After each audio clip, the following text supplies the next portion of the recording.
కేశవరావు గారు ఆయన మాట్లాడితే నాకు చాలా జాలి కాదు, ఏంటి మాట్లాడేదానికి ఏమన్నా అర్థం ఉందా అనిపించింది.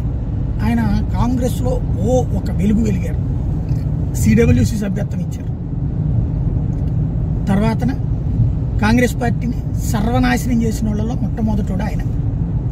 రాష్ట్ర విభజన అనేది చేసేటప్పుడు ముందు ప్లాన్ లేకుండా తెలంగాణ ఇచ్చిపడేస్తే తనలాంటి సీఎం అయిపోవచ్చు అని ఆశపడ్డాడు. సీన్ కట్ చేస్తే ఆయనకి అది అవ్వాల. కానీ ఆయన లాంటి వాళ్ళు చేసినటువంటి అధినాయకత్వాన్ని తప్పుదో పట్టించడం వల్ల కాంగ్రెస్ పార్టీ 10 సంవత్సరాల అధికారంతో ఉంది. వీళ్ళ అధికార స్వార్థం ఎంత ఉంటుంది అనడానికి సజీవ సాక్షి. ఇప్పుడు అప్పట్లో రాజశేఖర రెడ్డిని ఇబ్బంది పెట్టినటువంటి వాడే ఇప్పుడు తాజాగా విచిత్రమైంది. టీఆర్ఎస్ నుంచి ఇప్పుడు అధికారంలో బీఆర్ఎస్ అలియాస్ టీఆర్ఎస్ లేదు కాబట్టి ఇటు వచ్చేసారు, బాగానే ఉంది. అక్కడేం మాట్లాడతారు, తన కొడుక్కి ఇవ్వకపోవడం వల్ల కుటుంబంలో చిచ్చు వచ్చిందంట. కూతురికి మేయర్ ఇచ్చారు, ఈయనకి రాజ్యసభ ఇచ్చారు, పని చేస్తే పోద్ది కదా. నెక్స్ట్ వచ్చే మనవాళ్ళకి ఎమ్మెల్సీ రిజర్వేషను, మనవరాళ్ళకి ఎమ్మెల్యే రిజర్వేషను, ఇట్లాంటివి కూడా ఏమన్నా అడిగితే పోతుంది కదా. ఎన్ని పదవులు తీసుకుంటాడు? పోనీ ఆయన వల్ల ఏమైనా ఒరుగుతుందా? ఒక్క ఓటు బీఆర్ఎస్కి వస్తుందా?